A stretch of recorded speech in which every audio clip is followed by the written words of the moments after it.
Assalamualaikum warahmatullahi wabarakatuh. Halo Bapak Ibu semuanya, perkenalkan saya Marlina. Saya sebagai dosen tetap dari Institut Komunikasi dan Bisnis LSPR yang mengampu mata kuliah pada program studi sarjana S1 Ilmu Komunikasi. Adapun background saya adalah sebagai praktisi di bidang komunikasi pemasaran selama lebih dari 20 tahun dan juga sebagai seorang wirausahawan selama lebih dari 13 tahun. Nah, dalam cuplikan video yang akan disajikan ke Bapak Ibu semuanya adalah mata kuliah Principles of Marketing Communication atau dasar-dasar komunikasi pemasaran, di mana mata kuliah ini membahas teori dan konsep utama yang terkait dengan komunikasi pemasaran dan berbagai cara perusahaan atau merek menggunakan komunikasi pemasaran. Kajian ini akan memberikan mahasiswa sebuah perspektif terapan tentang dunia komunikasi pemasaran yang menarik dan cepat berubah. Adapun capaian pembelajaran lulusan terdiri dari sikap, keterampilan umum, keterampilan khusus, dan pengetahuan. Capaian pembelajaran mata kuliah atau CPMK, mahasiswa mampu menggunakan teori dan konsep utama komunikasi pemasaran sehingga mahasiswa memiliki kompetensi kognitif, yaitu memahami prinsip-prinsip komunikasi pemasaran yang dapat diterapkan dalam organisasi atau bisnis. Yang kedua, psikomotrik, yaitu memilih dan melaksanakan juga menerapkan teori komunikasi pemasaran itu sendiri. Yang ketiga, afektif, yaitu memiliki sensitivitas dan kreativitas dalam penerapannya. Adapun sub CPMK pada pertemuan ke-14 yang akan disajikan di cuplikan videonya, yaitu mahasiswa mampu memahami konsep komunikasi pemasaran terpadu atau IMC. Mahasiswa mampu menjelaskan alasan penggunaan IMC serta keunggulannya. Mahasiswa mampu mengeksplorasi elemen-elemen yang perlu diintegrasikan. Dan yang keempat, mahasiswa mampu mengetahui bagaimana struktur-struktur yang memengaruhi IMC.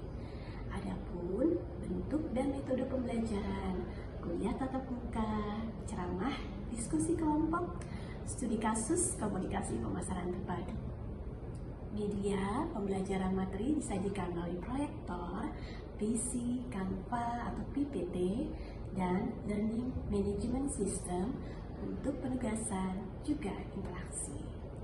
Kriteria penilaian ada tes dan non-tes, di mana non-tesnya dalam bentuk review juga tanya jawab. Perkuliahan dilakukan sebanyak 16 kali pertemuan. Pertemuan ke-8 adalah ujian tengah semester. Pertemuan ke-16 adalah ujian akhir semester. Baiklah, Bapak Ibu hadirin semua, mari kita saksikan cuplikan pengajaran mata kuliah dasar-dasar komunikasi pemasaran pada pertemuan ke-14 di kelas bersama saya, Marlina. Terima kasih. Wassalamualaikum warahmatullahi wabarakatuh. Okay, good afternoon. Good afternoon. Okay, today we will learn about the principle of marketing ya. Okay. Sekarang ke berapa? Sesi ke berapa? 14. Sesi ke 14. Kemarin belajar apa?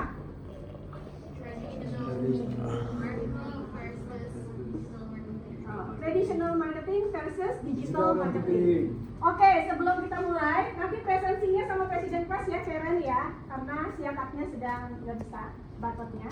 Jadi kita manual aja. Untuk yang mau presensi nanti ke presiden kelas, oke?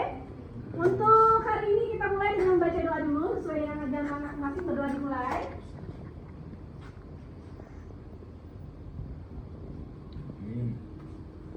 Oke, selesai. Terima kasih. Kemarin belajar traditional media versus digital media. Ada yang mau nanya? Ada pertanyaan nggak?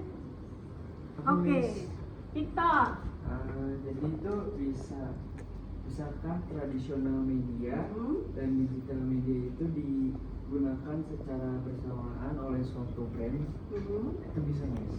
digunain barengan, Ya, digital barengan. media and traditional media. Iya. Kalau karakter traditional media apa? Traditional media karakternya. Kita mulai ke sini ya. Karakternya apa nak? Karakternya apa? Traditional media one to many, ya kan? Satu ke banyak. Contohnya billboard, ya nggak? Kalau digital media biasanya ada interaksi, ada social media, ada WhatsApp business, ya nggak? Langsung dapat interaksi. Bisa nggak digunain barengan? Bisa, tergantung tujuannya. Kalau tujuannya mau nge-branding nih, tahu nggak nge-branding? Nanamin nih POV positioningnya di customer, itu dia pakai billboard. Masuknya kemana? Traditional or digital? Traditional, bisa. Terus kalau dia mau approaching atau mau follow up penjualan, dia pakai WhatsApp business, dia pakai Instagram business. Bisa kan barengan? Bisa, jadi bisa ya. Oke, nah yang akan kita pelajari di Integrated Marketing Communication adalah ini, definisi IMC. Kenapa sih IMC kita butuhkan ya? Lalu benefit atau keuntungannya kita menerapkan IMC, elemen-elemen dari IMC yang harus disatukan, lalu struktur dari IMC. Paham ya? Kenapa kita harus bisa pakai IMC? Karena kita sebagai seorang makom, marketing communication adalah tugasnya apa? Menjalankan strategi komunikasi dan medianya ke konsumen. Supaya apa? Kita menjalankan strategi komunikasi dan milih media supaya apa? Mendorong pembelian. Ya nggak? Bantuin tuh si marketing, bantuin si sales, pakai makom, tapi indirectly, ya kan? Nah, oke. Itu yang akan kita pelajari. Mem akan, sebelum kita melangkah ke definition ya, the importance dari IMC. Kalau kalian lihat ada brand sirup A, sirup ya A, Mem sebutin nama brandnya. Kamu lihat di TV, iklannya itu ada keluarga hangat sedang minum di meja makan sirup tersebut, ya nggak? Persepsi kamu apa? Yang kedua, pada saat dia ngelihat billboard atau dia ngelihat pesan dari billboard, dia melihat ada petualang lagi panjat tebing minum sirup. Persepsi kamu apa? Buat tenaga. Kalau yang tadi buat kehangatan keluarga. Lalu pada saat kalian ngechat customer service-nya mau beli lambat, kira-kira itu pesannya IMC enggak? Enggak. Kenapa? Karena beda-beda. Si customer bingung nggak? Ini sirup buat tenaga apa buat kita keluarga ya? Benar gak sih? Itu adalah contoh yang tidak menerapkan IMC. Jadinya chaos, ya nggak? Jadinya bingung customer. Gimana mau beli? Orang saya bingung, ya nggak? Paham? Sampai sini. Nah, itu adalah pentingnya kita tahu IMC. Jadi aktivitas dari IMC, dari marketing communication harus terintegrasi, disampaikan secara menyeluruh dan bisa mendapatkan positioning target. Positioning apa sih? Positioning apa? Positioning apa? Ini brand di masyarakat.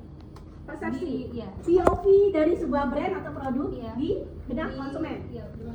Ya, di pikiran customer. Ini barangnya, saya kalau pakai iPhone, saya akan dikenal, saya akan dilihat sebagai orang yang classy, berkelas. Duitnya banyak karena iPhone mahal, ya kan? Itu kan positioning. Terus mau harga di berapa, target di berapa, sebelum positioning kita ada apa? Apa S-nya? Segmentation. Bagi-bagi targetnya ke dalam beberapa indikator. Oh, penghasilannya berapa, segala macam, ya enggak? segmentation. Lalu ada apa? Targeting. Targeting dari kelompok-kelompok yang kita bagi ini. Oh, ini usia berapa? Ini sosial medianya pakai apa? Oh, ini penghasilannya berapa? Bisakah semuanya kita layani? Enggak, karena kita punya keterbatasan. Ya nggak? Terus tergantung tujuan perusahaan dan positioningnya. Jadi kita pilih satu dari sini. Kalau misalkan kita mau pilih satu, dari pilih satu, oh kita mau untuk income-nya di atas UMR, ya nggak? Berarti dia berkelebihan, ya nggak? Oh, saya mau ditarget yang di daerah Bekasi aja deh, ya. Lalu positioningnya akan seperti apa? Sesuaikan dengan karakter atau persona dari si target, ya. Itu kan positioning. Nah, balik lagi ke IMC, ujung-ujungnya adalah untuk apa? Bisa konsisten positioningnya, ya nggak? Ada nggak yang nggak konsisten? Ada, mungkin kita akan lihat beberapa. Lalu ini definitionnya menurut Schultz, Duncan, and Keller. Kalau kita ramu nih semuanya, ini ada bahwa IMC adalah konsep marketing communication, perencanaan dari Markov, ya.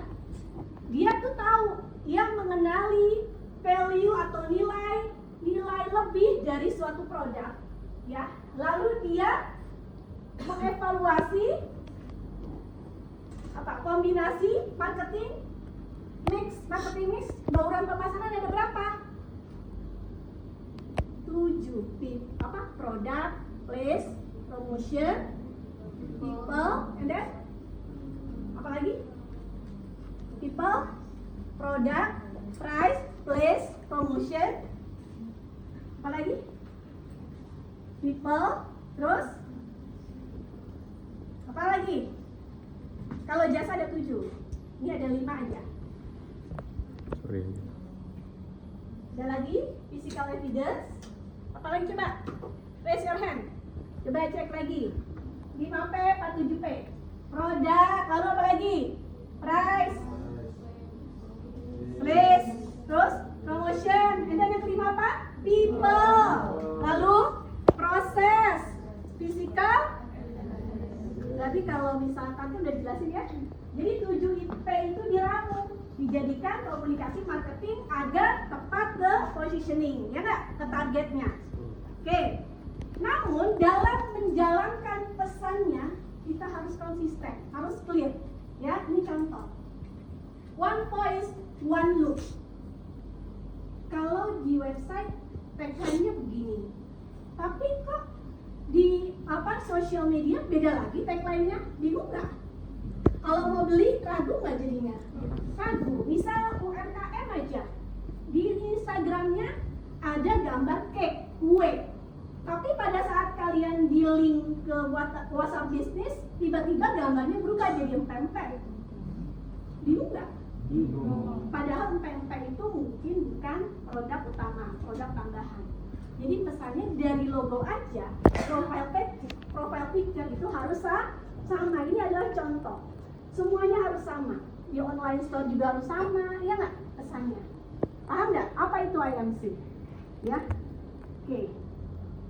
Nah, dari IMC ini bisa affect behavior. Oh, tentu saja. Kalau orang nggak bingung atau kalau orang bingung, bisa nggak dia mempengaruhi penjualan?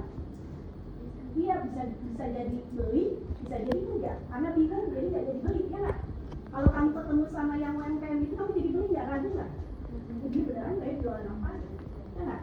Oke. And then customer yang tadinya ragu dengan adanya konsistensi dari pesan customer itu jadi mau beli. Lalu apa lagi? Silakan dibaca. Utilize all forms of media. IMC use all forms of communication and all sources of brand or company's paid, own, or earned media as potential message delivery channels. This third key feature of IMC reflects the willingness to use whatever communications medium which are best for reaching the target audience. Ya, IMC menggunakan semua platform, tetapi platformnya juga harus sesuai dengan target, ya. Dan mau company paid ada, kalau kita belajar kemarin mengenai earned media, ya nggak? Paid media itu walaupun semuanya berbeda, klasifikasi pesannya harus sama, ya nggak? Ya, ini contoh. Karena IMC itu menggunakan beragam platform media, tapi yang jelas harus konsisten pesannya. Clear? Sinergi. Kalau semuanya jelas, marketing, terus salesnya, and then mungkin people yang layani di depannya, lalu divisi lain mungkin, itu pasti akan bersinergi.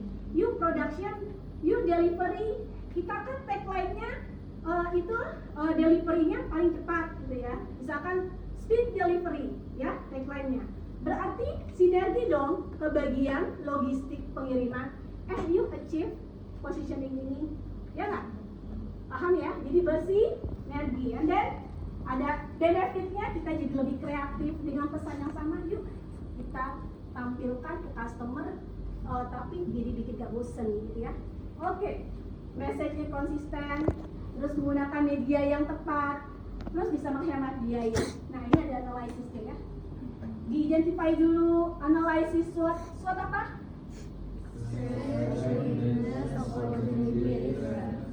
Lalu putuskan, lalu develop, kembangin, lalu tentukan budget dan evaluasi. Any question? Ya, kenapa? Saya ingin bertanya, Miss. Bisa nggak sih kalau UMKM itu kita gunakan IMC, terus kalau bisa apakah mahal? Ada yang mau jawab nggak? Kenapa? Apakah UMKM bisa pakai IMC? Coba. Kayak kamu yang kemarin nilainya bagus.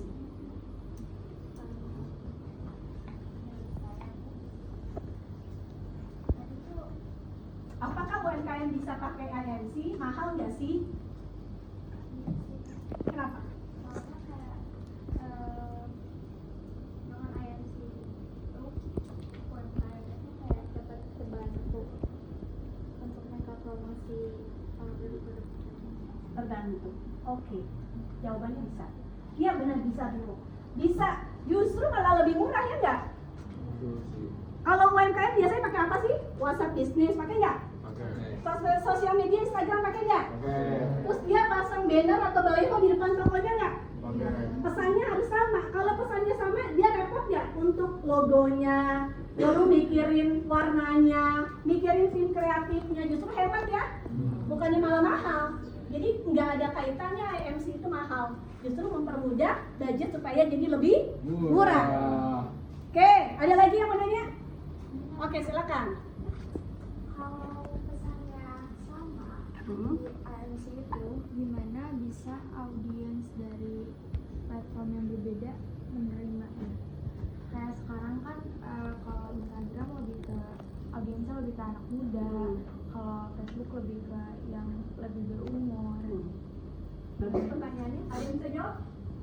Kok kalau pesannya sama, apakah nyambung mem ke Facebook, ke Instagram, sedangkan usernya beda?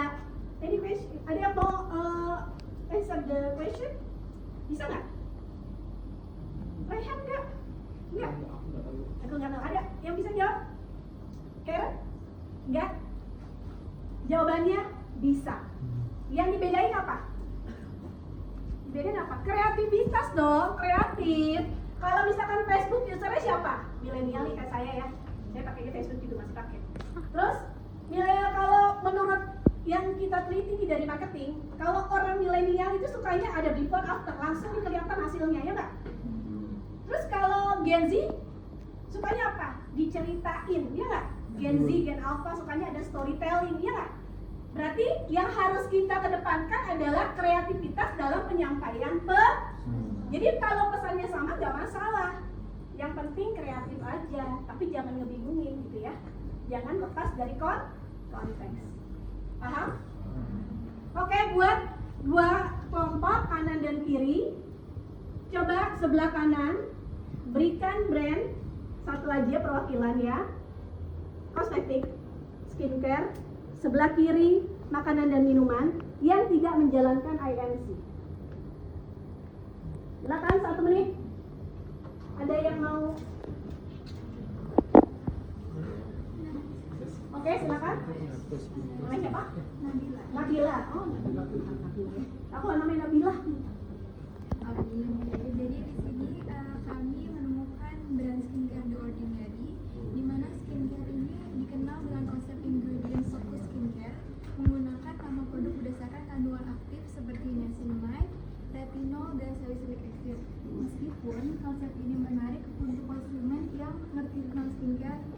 Tapi untuk pemula yang nggak ngerti niacinamide, retinoxazoic acid kan menyulitkan ya memang.